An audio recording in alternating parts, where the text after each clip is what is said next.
Hello everyone, welcome back to our channel English నేర్చుకుందాం. ఈ వీడియోలో మనం వంటగదికి సంబంధించిన కొన్ని సెంటెన్సెస్ను ఎగ్జాంపుల్స్తో నేర్చుకుందాం. ఈ వీడియోలోకి వెళ్లే ముందు ఈ వీడియోని లైక్ చేయండి, షేర్ చేయండి మరియు సబ్స్క్రైబ్ చేయండి. మనం వంట చేయాలి అంటే ముందుగా పొయ్యి వెలిగించాలి కదా. పొయ్యి వెలిగించు అని ఇంగ్లీష్లో ఇలా చెప్పాలి, light the stove, light the stove. అలాగే పొయ్యి మంట ఎక్కువగా ఉన్నప్పుడు తగ్గించమని చెప్పడానికి ఇంగ్లీష్లో ఇలా చెప్పాలి, please reduce the flame, please reduce the flame.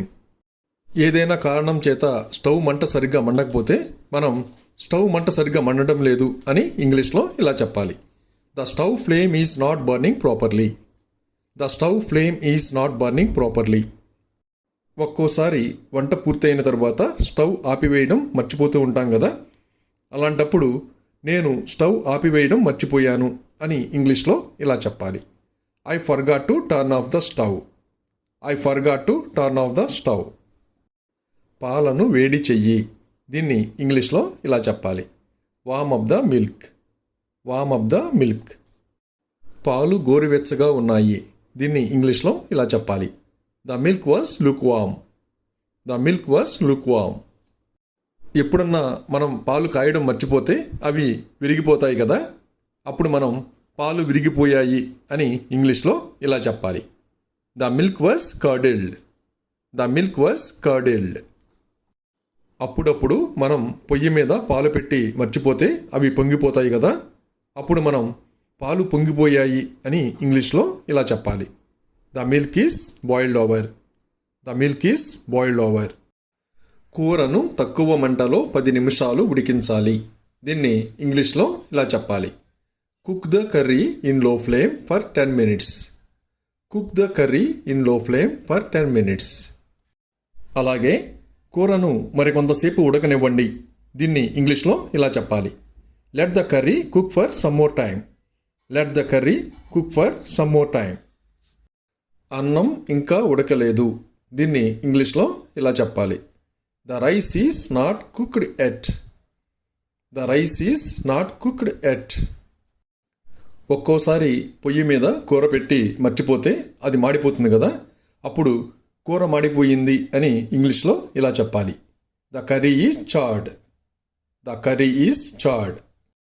అప్పుడప్పుడు కూరలో పొరపాటుగా ఉప్పు ఎక్కువ వేయటం జరుగుతుంది కదా, అప్పుడు కూర చాలా ఉప్పుగా ఉంది అని ఇంగ్లీష్లో ఇలా చెప్పాలి, the curry is too salty, the curry is too salty.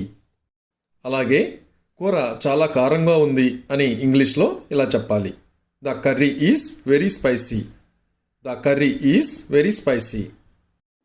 కూరలో నూనె ఎక్కువయింది, దీన్ని ఇంగ్లీష్లో ఇలా చెప్పాలి, the curry is greasy, the curry is greasy. ఒకవేళ కూరలో ఉప్పు కారం సరిపోక చప్పగా ఉందనుకోండి, కూర రుచిగా లేదు అంటాం కదా, దాన్ని ఇంగ్లీష్లో ఇలా చెప్పాలి, the curry is tasteless, the curry is tasteless. అలాగే ఆహారం చాలా రుచిగా ఉందనుకోండి, దాన్ని ఇంగ్లీష్లో ఇలా చెప్పాలి, the food is delicious, the food is delicious. Soup చాలా వేడిగా ఉంది, కాసేపు చల్లారనివ్వండి, దీన్ని ఇంగ్లీష్లో ఇలా చెప్పాలి, soup is very hot, let it cool for a while, soup is very hot, let it cool for a while.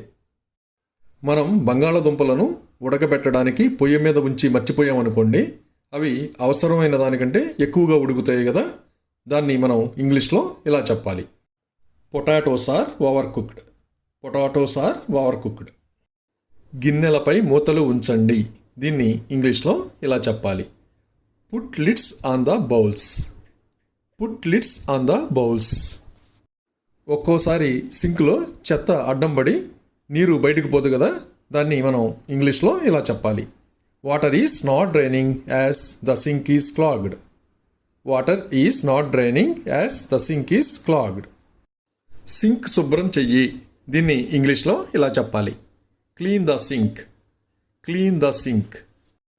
సింక్లో చెత్త వేయడం వల్ల అది మూసుకుపోయి నీరు పోదు కదా, అందుకని సింక్లో చెత్త వేయవద్దు అని ఇంగ్లీష్లో ఇలా చెప్పాలి, don't throw the trash in the sink, don't throw the trash in the sink. గిన్నెలను సింక్లో వేయండి. దీన్ని ఇంగ్లీష్లో ఇలా చెప్పాలి. Place the bowls in the sink. Place the bowls in the sink. వంటగది చిందరవందరగా ఉంది. దీన్ని ఇంగ్లీష్లో ఇలా చెప్పాలి. The kitchen is messy. The kitchen is messy. వంటగదిని ఎందుకు చిందరవందర చేశావు అని ఇంగ్లీష్లో ఇలా అడగాలి. Why did you mess up the kitchen. Why did you mess up the kitchen. వంట చేసిన తరువాత పొయ్యిగట్టును తుడవండి అని ఇంగ్లీష్లో ఇలా చెప్పాలి. Wipe out the kitchen platform after cooking. Wipe out the kitchen platform after cooking.